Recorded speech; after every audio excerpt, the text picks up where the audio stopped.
قسم دې د طالب ډېر لوی مقام دی زما وروڼو ګورئ او د عالم د خدای په نزد ډېر لوی مقام دی. السلام علیکم ورحمۃ اللہ وبرکاتہ. ملګرو شیخ ادریس صاحب دامت برکاتهم العالیه د رشید احمد گنگوهی رحمه الله یو ښکلې مزیدار او عجیبه مختصر واقعه بیان کړې ده. تاسو هم واورئ. ډېره ښکلې واقعه ده. هغه واقعه کې رشید احمد گنگوهی رحمه الله د الله جل شانه د دین د طلبه کرامو هغه مرتبه ښودلې ده چې 200 مرتبه ده. تاسو دا مختصر کلیپ واورئ. مولانا رشید احمد گنگوهی رحمت الله علیه یو ځل طالبانو ته درس کاو. جماعت کې بار ناستو دی کې ساس کې باران شو. چې باران شو طالبانو منډه کړې جماعت کوټې ته. چې لمدي کو کتابونه هم لمديږي نو منډه کړې. مولانا رشید احمد گنگوهی رحمت الله علیه زر ته طالبانو سپلو ته منډه کړې او خپل صادر یې خور کو او د طالبانو سپلې را واچولې په هغه صادر کې او غوټه یې تېو تړله او کوټې ته لاړ. چې طالبانو سپلې لمدېږي.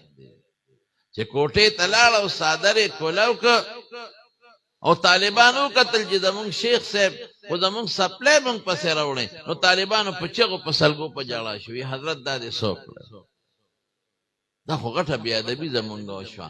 زمونږ شیخ به مونږ پسې سپلی راوچتی.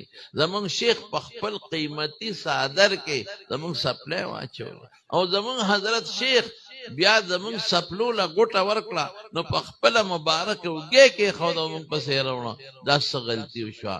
په چغو چغو ژړل. مولانا رشید احمد گنگوهی قطب الاقطاب انډیا کې لقب د قطب الاقطاب میلاو او ته څه وایي وی بچې ستاسو د سپلو قیمت زما د صادر نه ډېر اوچت دی. ستاسو د سپلو دوړه زما د صادر نه بهتره ده. ولې وی رسول الله صلی الله علیه وسلم فرمایي چې فرشتې طالبان په کومه لاره ځي نو فرشتې ورته په لاره خپلې وزرې خوړه. ستاسو د دې پیزار په تلی باندې د فرشتو د وزرو ګرد پروت دی. دوړه پرته ده. زما د صادر نه ډېره قیمتي ده. ورسونه قیمتي دی طالب العلم. ان الملائکة لتدعو اجنحتها.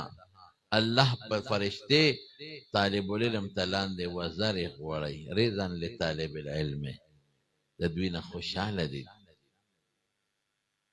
د دې طالبانو نه. نو نن په مخ د ځمکه قیمتي انسان د خدای په نزد د دین طالب دی. زمارونو د خپلو بچو نه طالبان جوړ کړي او عالمان ته جوړ کړي. د بچو به هم دنیا هم ښي. دا مه یېرېږې په ډوډۍ. دنیا به هم ښي خیر به هم ښي.